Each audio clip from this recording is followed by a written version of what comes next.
ఓం నమో భగవతే వాసుదేవాయ. ఓం నమో భగవతే భగవతే వాసుదేవాయ. ఓం నమో భగవతే వాసుదేవాయ. ఓం ఓం నమో నమో భగవతే భగవతే వాసుదేవాయ. వాసుదేవాయ. ఓం నమో భగవతే వాసుదేవాయ. ఓం ఓం నమో భగవతే భగవతే వాసుదేవాయ. వాసుదేవాయ. నారాయణం నమస్కృత్యం నారాయణ నారాయణం నమస్కృతం నమస్కృత్యం నరం చైవ నరోత్తమం నరం నరం చైవ చైవ నరోత్తమం నరోత్తమం దేవీం సరస్వతిం వ్యాసం దేవీం దేవీం సరస్వతి సరస్వతీం వ్యాసం వ్యాసం తతో జయముదీరయే. తతో తతో జయముదీరయే. జయముదీరయే. నష్టప్రాయేషు అభద్రేషు నష్టప్రాయేషు అభద్రేషు నిత్యం భాగవత సేవయా నిత్యం నిత్యం భాగవత భాగవతం సేవయా. సేవయా. భగవతీరుత్తమ శ్లోకే భగవతీరుత్తమ భగవతి శ్లోకే భక్తిర్భవతి నైష్టికీ. భక్తిర్భవతి నైష్ఠికీ. నైష్ఠికీ. కృష్ణాయ వాసుదేవాయ కృష్ణాయ వాసుదేవాయ దేవకీ నందనాయ చ దేవకీ దేవకీ నందనాయ చ నందనాయ నందగోపకుమారాయ గోపకుమారాయ గోవిందాయ నమో నమః. గోవిందాయ గోవిందాయ నమో నమః. నమః. ఓం అజ్ఞానతిమిరాంధస్య జ్ఞానాంజనాశలాకయా చక్షురున్మిలితం యేన తస్మై శ్రీగురవే నమః. శ్రీచైతన్యమనోభీష్టం స్థాపితం యేన భూతలే స్వయం రూపः కదా మह्यं దదాతి స్వపదాంతికం. వందేహం శ్రీగురో శ్రీయుతాపతకమలం శ్రీగురుం వైష్ణవాంశ్చ శ్రీరూపం సాగ్రజాతం సహగణా రఘునాథాన్వితం తం సజీవం సాద్వైతం సావధూతం పరిజనా సహితం కృష్ణ చైతన్యదేవం శ్రీరాధా కృష్ణపదా సహగణా లలితా శ్రీ విశాఖాన్వితాంశ్చ హే కృష్ణ కరుణా సింధు దీనబంధో జగత్పతే గోపేశ గోపికా కాంత రాధాకాంత నమోస్తుతే. సప్త కాంచన గౌరాంగి రాధే వృందావనేశ్వరి వృషభానుసుతే దేవి ప్రణమామి హరిప్రియ. నమో విష్ణుపాదాయ కృష్ణ ప్రేమ హరే రామ రామ రామ హరే హరే. హరే కృష్ణ. హరే కృష్ణ. హరే కృష్ణ ప్రభుజీ దండం. హరే కృష్ణ. హరే కృష్ణ దండం. హరే కృష్ణ. మన శ్రీమద్ భాగవతం ప్రథమ స్కందం 10వ అధ్యాయం శ్రీకృష్ణుని ద్వారకా ఆగమనము. దాంట్లో మనం ఈ ధర్మరాజు యొక్క రాజ్యపాలన ఏ విధంగా ఆయన పాలనలో రాజ్యం ఏ విధంగా సుఖశాంతులతోటి ఐశ్వర్యవంతంగా వెలుగొందుతుంది అన్నది మనం చర్చిస్తున్నాం. దాంట్లో 3 శ్లోకాలు వివరిస్తున్నాయి దాన్ని. 4వ శ్లోకం, 5వ శ్లోకం, 6వ శ్లోకం, 4-5 శ్లోకాలు 2 చదివాం మనం. మరోసారి ఆయన పాలనలో ధర్మరాజ పాలన మేఘములు ప్రజలకు కావలసినంత వర్షములు కురిసేవి. భూమి మానవాసములు పుష్కలముగా ఉత్పత్తి చేసినది. క్షీరము నిన్ను పొదుగులతో మొదమును గూడింటే గోవులు పచ్చిక బయలును పాలతో తడుపుచుండేవి. ఈ విధంగా అంటే పాలు కావాల్సిన పాలు వస్తుండేవి, కావాల్సినంత ఆహారం వస్తుండేది, కావాల్సిన వర్షాలు కురుస్తుండేవి. అలాగే నదులు, సముద్రములు, కొండలు, పర్వతములు, అరణ్యములు, లతలు, ఫలవంతములైన ఔషధములు, ప్రతి విధములు రాజులకు పుష్కరములుగా తమ వంతు శిస్తు భాగమును చెల్లించేవి. ఈ భూమి నుంచి, పర్వతాల నుంచి, లేకపోతే మేఘాల నుంచి ఏదైనా వస్తుందంటే అది భగవంతుడికి చెల్లించాల్సి ఇస్తూ రాజుకి చెల్లించడం వల్ల అది కలుగుతున్నాయి అన్నది మనం అర్థం చేసుకోవాలి దీన్ని బట్టి. సో ఈ విధంగా అన్ని కావాల్సినంత వస్తున్నాయి. లాస్ట్ది 6వది ఈరోజు అక్కడి నుంచి చదువుతున్నాం. నాథయో వ్యాధయ క్లేశ దైవభూతాత్మ హేతవ అజాత సత్రావభవన్ జంతువునాం రాజ్ఞి కర్హి చేత్. ధర్మరాజు అజాత శత్రువైన కారణమున జీవుడు ఏ సమయంలోనూ మనోక్లేశములు, వ్యాధులు, అధిక శీతోష్ణములచే కలతకు గురి కాలేదు. ధర్మరాజు అజాత శత్రువు. అజాత శత్రువు, జాత అంటే పుట్టడం, అజాత అంటే పుట్టలేదు, శత్రువు పుట్టలేదు అంటున్నారు. శత్రువు పుట్టకపోవడం ఏంటి? దుర్యోధనుడే పెద్ద శత్రువు, ఆయనతో ఇప్పుడు యుద్ధం చేసి వచ్చాడు, శత్రువు పుట్టలేదు అనగంటారు. అక్కడ ఏంటంటే అజాత శత్రువు అంటే ధర్మరాజు ఈయన నా శత్రువు అనుకుంటున్న వ్యక్తి పుట్టలేదని అర్థం. ధర్మరాజుని ఎవరైనా అనుకోవచ్చు ఈయన నా శత్రువు అని, కానీ ధర్మరాజు ఎప్పుడు కూడా ఏ వ్యక్తిని కూడా శత్రువుగా పరిగణించలేదు. అంచేత ఆయన పేరు అజాత శత్రువు వచ్చింది. అజాత శత్రువు అంటే అనుకో శత్రువు అని కాదు. ధర్మరాజు ఈయన నా శత్రువు, ఈ వ్యక్తి నా శత్రువు అనుకునే వ్యక్తి ఇంతవరకు పుట్టలేదు. అంటే ధర్మరాజు ఎవరిని కూడా శత్రువుగా భావించలేదు. అంచేత అటువంటి వ్యక్తి కాబట్టి ఆ సమయంలో మనుషులకే కాదు జంతువులకు కూడా, జీవులన్నిటికీ అంటే జంతువులకు కానీ చెట్లు కానీ దేనికి కూడా క్లేశాలు అంటూ తెలియవు. మనోక్లేశాలు కానీ లేదంటే వ్యాధులు కానీ, అధిక శీతము, ఉష్ణము రెండు, అంటే చలి ఎక్కువ లేదు, అంటే ఫుల్లీ ఎయిర్ కండిషన్ వాతావరణం. మన ఎయిర్ కండిషన్ రూమ్ వరకే మనం చేసుకుంటాం, కానీ అక్కడ మొత్తం వాతావరణం ఎయిర్ కండిషన్ చూడండి. అది ధర్మరాజు యొక్క పాలనలో ఉండే. అంచేత రాజు ఎప్పుడైతే ధర్మపరాయణుడు అవుతాడో జీవన విధానం ఎంత బాగుంటుందో అనేది మనం అర్థం చేసుకోవచ్చు దీని నుంచి. ఈ రోజుల్లో నాయకులు సరైన వాళ్ళు లేకపోవడం, ఆ నాయకుల అరాజకత్వం వల్ల యద్యతి ఆచరించ శ్రేష్ఠ అన్నట్టుగా వాళ్ళ అడుగుజాడల్లో ఈ ప్రజలు నడవడం, ఆ విధంగా అంత అరాచకాలు, అత్యాచారాలు, అఘాయిత్యాలు జరుగుతుండడం వల్ల మనకి ఇటువంటి క్లేశాలకు మనం గురవుతామని మనం నిదర్శనం. అలా కాకుండా నాయకులతో పాటు ప్రజలు అందరూ కూడా సంపూర్ణంగా ధర్మరాజులాగా నియమానుసారం భగవంతుని సంతృప్తిపరచడమే ధ్యేయంగా జీవిస్తే వాళ్ళ జీవన విధానం ఎంత ఆనందంగా సుఖదాయకంగా ఉంటుంది అన్నది మనం వీటి నుంచి మనం అర్థం చేసుకోవచ్చు. వాతావరణమే ఎయిర్ కండిషన్ అంటే చూడండి ఎంత అంటే దేవతలందరూ ఎంత ప్రసన్నం అవ్వకపోతే అంత అటువంటి వస్తుంది.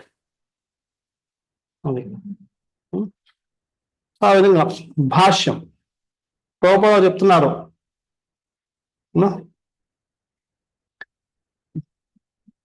ప్రజలు అంటే మనుషులే కాదు, మానవులు, జంతువులు కూడా, అంటే వాటికి కూడా మనం జీవించే హక్కుని ఇవ్వాలని చెప్పి ప్రభుపాద చెప్తున్నారు. మానవులు అహింసను పాటించు మోగజీవులను వధించువాడిగా లేదా వాటికి శత్రువుగా వర్తించడం అనేది నిక్కముగా దానవత్వమే.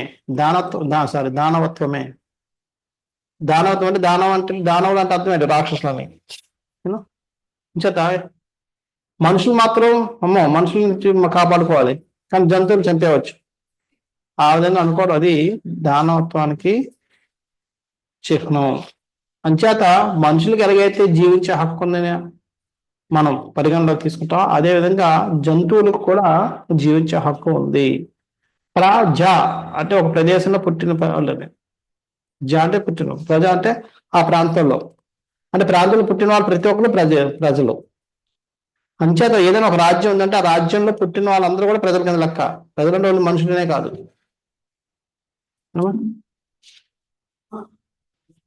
అంచేత మనం జంతువులు కూడా ఆ ప్రదేశంలో ఆ ప్రాంతంలో ఆ పరిసరాల్లో పుట్టే కాబట్టి అది కూడా ఆ రాజు యొక్క ప్రజల కింద లెక్క. అందుకని ప్రజారాజ్యం అంటే ప్రజల మనుషులు కాబట్టి మనుషులు ఒకటి ఓటేస్తారు. ఇప్పుడు మన ప్రజారాజ్యం అంటే అర్థం ఏంటి? ప్రజాస్వామ్యం అంటే ప్రజలు ఎన్నుకున్న ప్రజలు అంటే ఓన్లీ మనుషుల లెక్క. మనుషులు ఓటేస్తారు కానీ మనుషుల లెక్క, జంతువుతో సంబంధం లేదు. కానీ అది కాదు. ప్రజ అంటే ఆ ప్రాంతంలో పుట్టిన ప్రతి ఒక్కటి కూడా ప్రజ కింద లెక్క. అంటే మనుషులకు ఎంతైతే హక్కు ఉందో మిగతా జీవులకు కూడా ఆ ప్రదేశంలో పుట్టిన ఆ రాజ్యంలో పుట్టిన ప్రతి జీవి కూడా అంతే హక్కులు ఉంటాయి. ఇది గుర్తించగలిగినప్పుడు, గుర్తించి ఆ విధంగా రాజు అందరినీ పరిపాలించినప్పుడు ఒక మనిషి ఒక జీవుని ఇంకొక జీవిని ఆ విధంగా గౌరవించగలిగినప్పుడు ఆ రాజ్యంలో సుఖశాంతులు ఎలా ఉంటాయంటే ప్రజ్వరిల్లిపోతుంటాయి.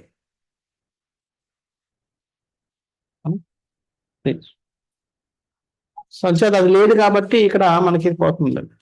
ఆ మోగజీవులు ఉసురు మానవ సంఘంపై ప్రభావం చూపుట చేతనే వ్యక్తిగతంగా, సామూహికంగా లేక దేశ స్థాయిలో జనుల నడుమ ప్రచన్న యుద్ధములు లేదా ప్రత్యక్ష యుద్ధములు చెలరేగుచున్నవి.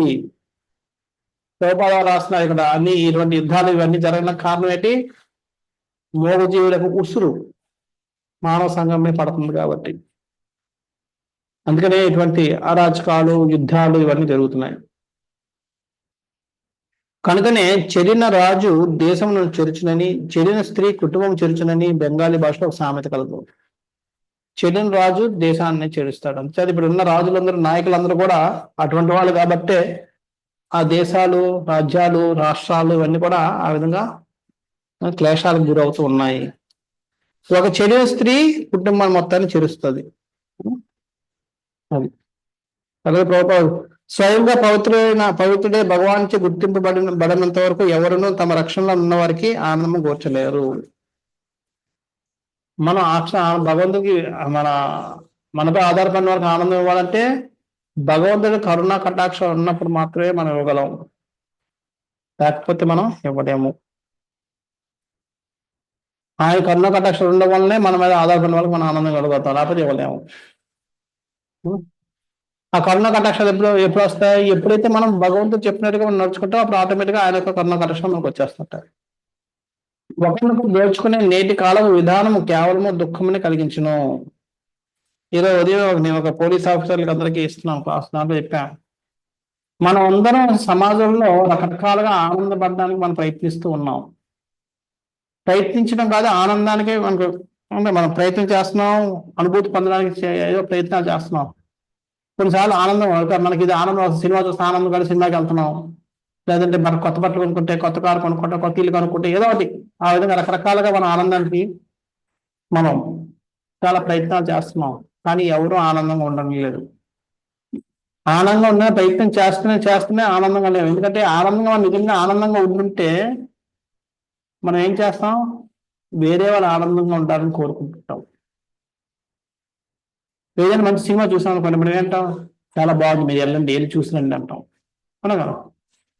ఏదైనా మంచి హోటల్లో లేకపోతే హోటల్కి వెళ్ళాలండి, ఒక భోజనం బాగుంది మనం వెంటనే చెప్తాం, ఈ హోటల్కి వెళ్ళండి చాలా బాగుంటుందండి. మనం ఎప్పుడైతే ఆనందంగా ఉంటామో మనం వేరే వాళ్ళకి 10 మందికి వెళ్ళండి అని చెప్పి ఎంకరేజ్ చేసి వెళ్ళేటట్టు చేస్తాం. కానీ మనం మన జీవితంలో చూసుకుంటే మనం ఎవరి మీద ఒకరి మీద ఏడుస్తూనే కూర్చున్నాం, ఎవరి మీద ఒకరి మీద ద్వేషిస్తూనే కూర్చున్నాం, ఎవరి మీద ఒకరి మీద ఈర్ష్యాభావాలు పెంచుకుంటూనే ఉన్నాం. అంటే అర్థం ఏంటంటే మనం చేస్తున్న ప్రయత్నాలన్నీ కూడా మన ఆనందాన్ని ఇవ్వడం లేదు. నాకంటే నా పక్కన నుండి ఆనందంగా ఉన్నాడు అని అనుకుంటున్నాం కాబట్టి మనం ఏం చేస్తున్నాం? వారిని ద్వేషిస్తున్నాం, వారి ఈర్ష్యను పెంచుకుంటున్నాం.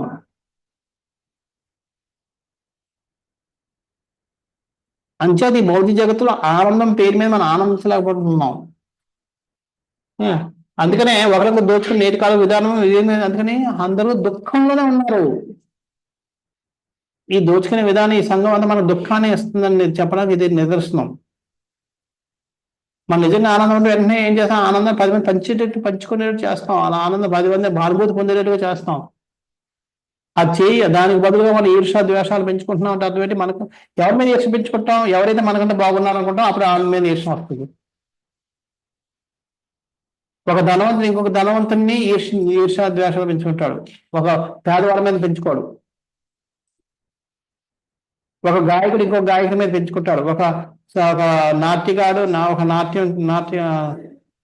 నాట్యకాడు మీద ద్వేషం పెంచుకుంటాడు. ఒక రచయిత ఇంకో రచయిత మీద. అదే రచయిత డ్యాన్స్ వేసే మీద నాట్యకర్త మీద చేసుకోడు. అదో ఒక ప్రవక్త ఏమో ఇంకొక ఈ మీద రైటర్ మీద రచయిత మీద ద్వేషం పెంచుకోడు. ఎందుకంటే ఎవరితో వాళ్ళు ఇద్దరు ఫీల్డ్ వేరే కాబట్టి. కానీ మనం వేరే వాళ్ళ మీద ద్వేషంతో ఉంటున్నాం అంటే అర్థం ఏంటంటే మనకంటే వాళ్ళు ఆనందంగా ఉన్నారని మనం అంగీకరిస్తున్నాం. ఆన్లైన్ అంత ఆనందంగా లేదు. మనం ప్రయత్నిస్తున్నాం కానీ ఆనందం అనుభూతి పొందడం లేదన్నది మనం తెలుసుకోవాలి. మన ప్రయత్నాలన్నీ కూడా వృధా ప్రయత్నాలు జరుగుతున్నాయి.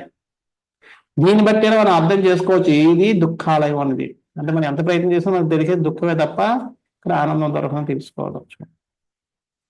అంచేత ఇక్కడ లోపదాలు అంటున్నది ఒకరు దొరికిన ఈ నేటి కాల విధానం కేవలం దుఃఖంని కలిగిస్తుంది.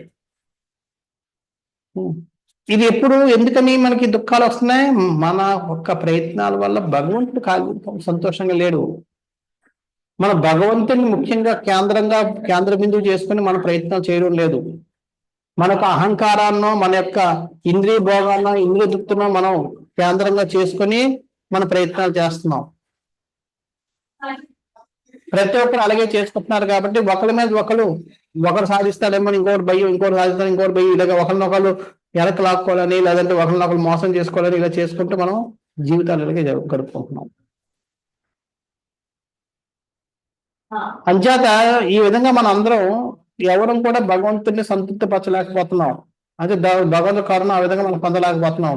ఆ పొందలేకపోవడం వల్ల మనం సంతోషంగా ఉండలేదు, మన మీద ఆధారపడిన వాళ్ళు కూడా సంతోషంగా ఉండనివ్వడం లేదు. ఈ విధంగా మొత్తం సంతోషానికి మనం ఆనందానికి మనం దూరం అయిపోతున్నాం. దుఃఖానికి మనం దారి చేస్తున్నాం. ఇటువంటి స్థితులు ఉండేవి కావు.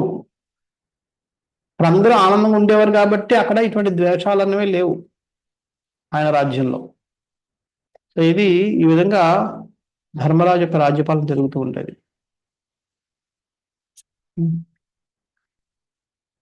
గ్రంథరాజ సంఘ భాగవతం కీ జయ, శ్రీ ప్రభుపాద కీ జయ. వాంఛా కల్పతరుభ్యశ్చ కృపా సింధుభ్య ఏవ చ పతితానాం పావనేభ్యో వైష్ణవేభ్యో నమో నమః. అనంత కోటి వైష్ణవులందరికీ జయ. హరే కృష్ణ. Thank you Prabhuji. హరే